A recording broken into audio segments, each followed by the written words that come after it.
नमस्कार, सुप्रभात। आप देख रहे हैं खबर दिल्ली और समय हो चला है दिल्ली की 25 बड़ी खबरों को जानने का। इससे पहले यदि आप वीडियो को लाइक नहीं किए हैं तो लाइक कर दीजिए और चैनल को सब्सक्राइब कर लीजिए। तो आइए एक नजर डालते हैं 25 बड़ी खबरों पर फटाफट अंदाज में। दोपहिया स्कूटर बाइक पर 40,000 तक की छूट। दिल्ली सरकार लाने जा रही है super cool electric vehicle policy. बस करना होगा एक काम। ये दिल्ली की हवा में घुले जहर को कम करने के लिए सरकार ने अब सब्सिडी का सहारा लिया। सूत्रों के मुताबिक जनवरी के पहले हफ्ते तक दिल्ली की नई इलेक्ट्रिक पॉलिसी का ड्राफ्ट पेश कर दिया जाएगा। हर दोपहिया इलेक्ट्रिक व्हीकल खरीद पर 35 से 40,000 की तक सब्सिडी देने की योजना रेखा गुप्ता सरकार बना रही है। यह सब्सिडी पुराने पेट्रोल वाहन को इलेक्ट्रिक में बदलने पर ही दी जाएगी। इस बार सरकार का पूरा फोकस मिडिल क्लास और उन लोगों पर है जो पेट्रोल की बढ़ती कीमतों और प्रदूषण की मार झेल रहे हैं। दिल्ली की सड़कों पर धुआं छोड़ने वाले दोपहिया वाहनों को हटाने के लिए सरकार ये राहत देने जा रही है। अगर आप अपने पुराने पेट्रोल स्कूटर को छोड़कर इलेक्ट्रिक की ओर बढ़ते हैं तो सरकार सीधे आपके बैंक खाते में बड़ी रकम ट्रांसफर करेगी। दिल्ली एनसीआर में ओला उबर की चलेंगी बसें। बैठक में सीएम रेखा गुप्ता ने की चर्चा। पीयूसी नियमों में हुआ बड़ा बदलाव। दिल्ली की मुख्यमंत्री रेखा गुप्ता ने राजधानी में बढ़ते प्रदूषण और ट्रैफिक जाम को खत्म करने के लिए एक महत्वपूर्ण पहल की है। मुख्यमंत्री ने एक बैठक में ओला और उबर से दिल्ली एनसीआर में निजी बसें चलाने की संभावना पर चर्चा की। बता दें कि दरअसल दिल्ली एनसीआर के इलाकों यानी कि नोएडा, गुरुग्राम, गाजियाबाद से हर दिन लाखों लोग निजी गाड़ियों या टैक्सियों के जरिए दिल्ली के दफ्तरों में पहुंचते हैं। इससे न केवल सड़कों पर जाम लगता है बल्कि प्रदूषण का स्तर भी खतरनाक हो जाता है। ऐसे में दिल्ली सरकार चाहती है कि ओला और उबर जैसी कंपनियां अपनी निजी बस सेवाएं शुरू करें ताकि सड़क पर गाड़ियों की संख्या कम हो सके। दिल्ली में विश्व हिंदू परिषद का विरोध प्रदर्शन। बांग्लादेशी हिंदू युवक की हत्या पर मचा बवाल। कार्यकर्ताओं को पुलिस ने किया डिटेन। जब बांग्लादेश में हिंदुओं के उत्पीड़न के विरोध में मंगलवार को विश्व हिंदू परिषद की ओर से राष्ट्रव्यापी विरोध प्रदर्शन किया गया। यह विरोध देश भर के जिला मुख्यालयों पर किया गया। इस दौरान दिल्ली चाणक्यपुरी स्थित बांग्लादेश उच्च आयोग का घेराव भी BHP के द्वारा किया गया। हालांकि भारी संख्या में पहले ही बांग्लादेश से सिंचाई के बाहर दिल्ली पुलिस से अर्धसैनिक बलों के जमाने की तैनाती कर दी गई थी। प्रदर्शनकारियों को काफी दूरी पर रोक लिया गया। दिल्ली में क्रिसमस से पहले विवाद। सांता क्लॉज की टोपी पहनी महिलाओं का विरोध। आम आदमी पार्टी ने उठाई सवाल। दिल्ली में क्रिसमस 2025 से पहले ही त्योहार को लेकर विवाद देखने को मिली। दिल्ली के ईस्ट ऑफ कैलाश से इलाके की मार्केट में कई महिलाएं सांता क्लॉज वाली लाल टोपी लगाकर त्योहार के बारे में लिखी जानकारी का पैम्पलेट बांट रही थे। तभी मार्केट में मौजूद लोगों ने इस पर आपत्ति जताने शुरू कर दी। इतना ही नहीं, महिलाओं को मार्केट से जाने के लिए तक बोल दिया गया। इस घटना का वीडियो सोशल मीडिया पर वायरल हो रहा है। यात्री को मारने वाले पायलट के खिलाफ दिल्ली पुलिस का एक्शन। कई धाराओं में केस दर्ज। दिल्ली पुलिस ने IGI एयरपोर्ट के टर्मिनल 1 पर यात्री अंकित दीवान के साथ कथित तौर पर मारपीट करने के मामले में पायलट वीरेंद्र जायसवाल के खिलाफ केस दर्ज कर लिया। अधिकारियों ने मंगलवार को इसकी जानकारी दी। यह घटना सोशल मीडिया पर तब वायरल हो गई जब दीवान ने इस झगड़े का एक वीडियो साझा किया। नागरिक उड्डयन मंत्री ने जांच के आदेश दिए हैं और एयर एक्सप्रेस ने पायलट को सस्पेंड कर दिया। IGI एयरपोर्ट पुलिस स्टेशन में भारतीय न्याय संहिता की BNS की धारा 115, 126 और 351 के तहत मामला दर्ज किया गया है। दिल्ली एनसीआर में नहीं थम रहा प्रदूषण का कहर। कई इलाकों में AQI 400 के पार। कब सुधरेगी एयर क्वालिटी। दिल्ली एनसीआर में प्रदूषण का स्तर लगातार बढ़ रहा है जिससे कई इलाकों में वायु गुणवत्ता सूचकांक यानी कि AQI 400 के पार पहुंच गया है। प्रदूषण के कारण लोगों को सांस लेने में तकलीफ हो रही है और स्वास्थ्य संबंधी समस्याएं बढ़ रही है। विशेषज्ञों का कहना है कि यदि जल्द ही उचित कदम नहीं उठाए गए तो स्थिति और भी गंभीर हो सकती है। लोगों को सलाह दी जा रही है कि वे घर से बाहर कम निकलें और मास्क का प्रयोग करें। एयर क्वालिटी मैनेजमेंट कमीशन ने एनसीआर में graded response action plan grab के स्टेज 4 के तहत सभी उपाय लागू किए। इसके बावजूद हवा की गुणवत्ता दमघोटू बनी हुई है। केंद्रीय प्रदूषण नियंत्रण बोर्ड के अनुसार दिल्ली का AQI पहले से थोड़ा बेहतर हुआ है लेकिन बहुत खराब बना हुआ है। राजधानी के कई इलाकों में AQI 400 के ऊपर दर्ज किया गया है। केंद्रीय मंत्री के बयान पर आम आदमी पार्टी का हमला। अरावली की पहाड़ियां हटाने से बढ़ेगा दिल्ली का प्रदूषण। दिल्ली में केंद्रीय मंत्री के अरावली पहाड़ियों को हटाने संबंधी बयान पर आम आदमी पार्टी ने कड़ी प्रतिक्रिया दी है। आम आदमी पार्टी ने कहा कि पहाड़ियों को हटाने से दिल्ली का प्रदूषण और बढ़ेगा। पार्टी ने मंत्री के बयान को दिल्ली के पर्यावरण के लिए हानिकारक बताया और इस फैसले का विरोध किया। उन्होंने आरोप लगाया कि भाजपा सरकार अपने उद्योगपति दोस्तों के इशारे पर अरावली रेंज को खत्म करने की साजिश रच रही है। कहा कि भाजपा सरकार को पर्यावरण या देश की नहीं चिंता नहीं है, उसे तो सिर्फ अपने बिजनेसमैन दोस्तों की चिंता है। सिर्फ इसलिए केंद्रीय पर्यावरण मंत्री सफाई दे रहे हैं। मैं बुरी तरह से डर चुका हूं, भाजपा महिला पार्षद की धमकी के बाद छलका विदेशी फुटबॉलर का दर्द। ये दिल्ली में एक विदेशी फुटबॉलर ने भाजपा पार्षद से धमकी मिलने के बाद डर व्यक्त किया। खिलाड़ी ने अपनी सुरक्षा को लेकर चिंता जताई है और कहा कि वह बुरी तरह डर चुका है। पार्षद की धमकी के कारण खिलाड़ी मानसिक तनाव में। इस घटना ने दिल्ली में खेल समुदाय के बीच चिंता पैदा कर दी है। बता दें कि मयूर विहार फेज 1 स्थित निगम के लवली पार्क में विभिन्न सोसाइटियों में रहने वाले बच्चों को फुटबॉल सिखाने वाले नाइजीरियाई नागरिक के साथ कथित बदसलूकी की थी। भाजपा पार्षद रेणु चौधरी ने विदेशी नागरिक को चेतावनी दी है कि जिस देश का वह पैसा खा रहे मुंह से उस देश की मातृभाषा बोलनी पड़ेगी। एक माह के अंदर विदेशी को हिंदी सीखनी होगी। दिल्ली में दवा और कॉस्मेटिक के नकली रेपर छापने वाला गैंग पकड़ा, 2 आरोपी गिरफ्तार। जो नकली दवाओं और कॉस्मेटिक की प्रोडक्ट्स के रेपर की अवैध छपाई में शामिल एक और बड़े मॉड्यूल का क्राइम ब्रांच ने खुलासा किया। इस मामले में रामा रोड पर प्रिंटिंग प्रेस चला रहे बुराड़ी के अनिल सिंह रावत उम्र 46 वर्षीय और नंगली मोड़ के राहुल अग्रवाल उम्र 31 वर्षीय को गिरफ्तार किया गया। पुलिस ने दोनों के पास से रेपर लगे बॉक्स से बनाने में इस्तेमाल होने वाली 2 ढाई भी बरामद किए। मैं साइबर सेल मामले की जांच कर रही है और आने वाले दिनों में इस नेटवर्क से जुड़े अन्य आरोपियों की गिरफ्तारी की संभावना है। मैं डीसीपी क्राइम आदित्य गौतम के मुताबिक इससे पहले 12 दिसंबर को गाजियाबाद के लोनी इलाके से श्रीराम उर्फ विशाल गुप्ता और गौरव भगत को गिरफ्तार किया गया था। दिल्ली के 36 रेस्टोरेंट में मिली खामियां, फायर ब्रिगेड का नोटिस। जब गोवा क्लब हादसे के बाद राजधानी दिल्ली में फायर सेफ्टी को लेकर सख्ती बढ़ा दी गई है। इसी कड़ी में दिल्ली फायर सर्विस ने बड़े होटल, नाइट क्लब, पब के साथ साथ रेस्टोरेंट और फूडिंग एरिया का इंस्पेक्शन शुरू किया है। सूत्रों के मुताबिक दिल्ली में 800 से ज्यादा रेस्टोरेंट ऐसे हैं जिन्होंने फायर डिपार्टमेंट से एनओसी ले रखी है। वह सभी रेस्टोरेंट 90 स्क्वायर मीटर या उससे ज्यादा एरिया की कैटेगरी में आते हैं। फायर डिपार्टमेंट के प्रिंसिपल डायरेक्टर के निर्देश पर शुरू किए गए इस अभियान में अब तक 116 रेस्टोरेंट का इंस्पेक्शन किया जा चुका है।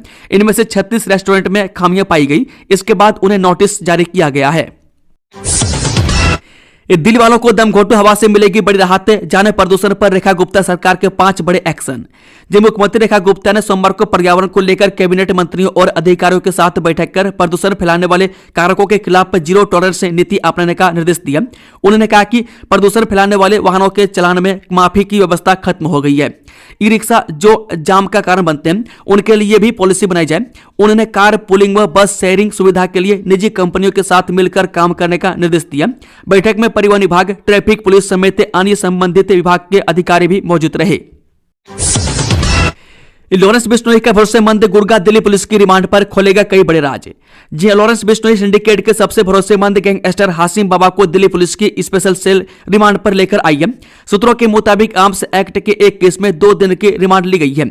इसके जरिए जाफराबाद में हथियार तस्करी को लेकर सोमवार रात 2 सगे भाइयों के सनसनीखेज मर्डर के राज भी जानने की कोशिश की जाएगी।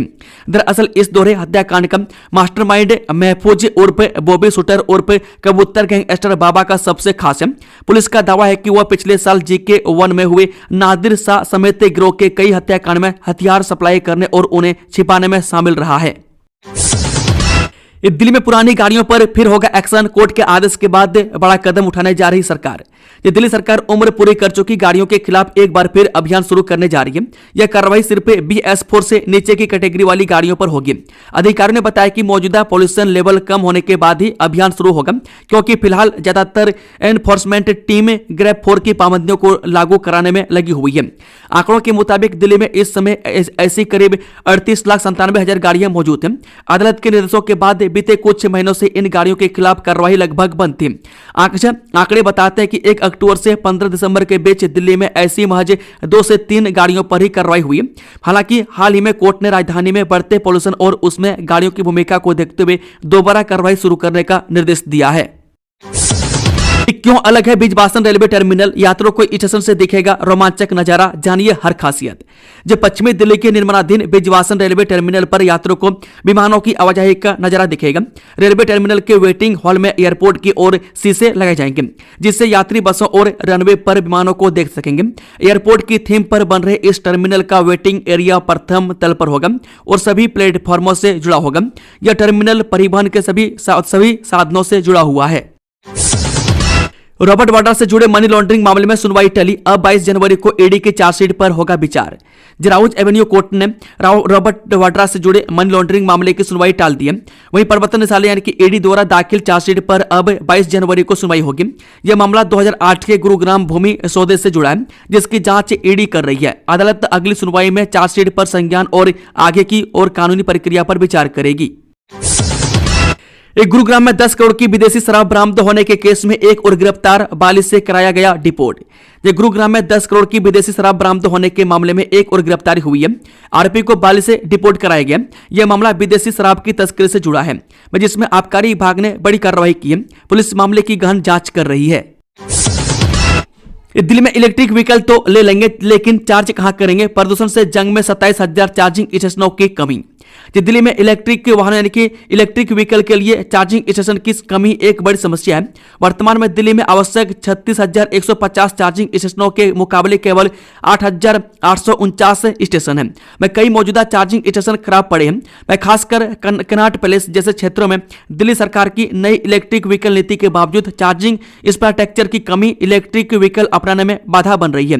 बता दें कि वायु प्रदूषणों की जंग में बड़े हथियार के रूप में देखे जा रहे इलेक्ट्रिक वाहनों को करंट नहीं मिल पा रहा है। इस मुहिम में चार्जिंग स्टेशनों की कमी बड़ी बाधा बनी हुई है।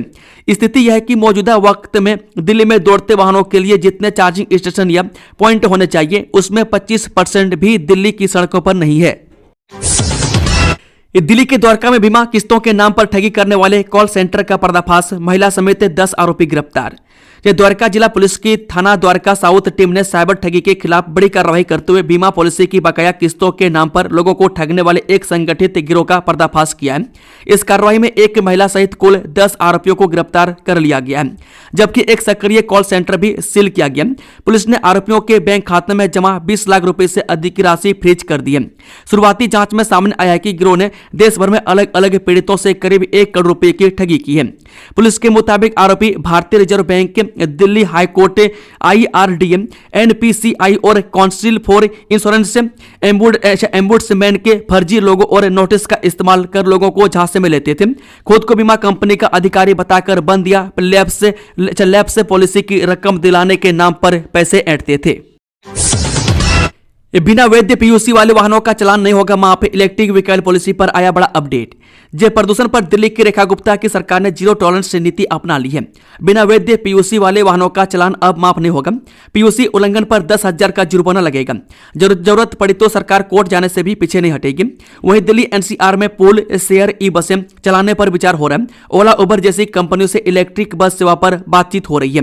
बता दें कि निजी वाहनों का दबाव घटाने और जीरो उत्सर्जन पर जोर दिया जा रहा है। ई रिक्शा के लिए नई गाइडलाइन जल्द जारी होगी।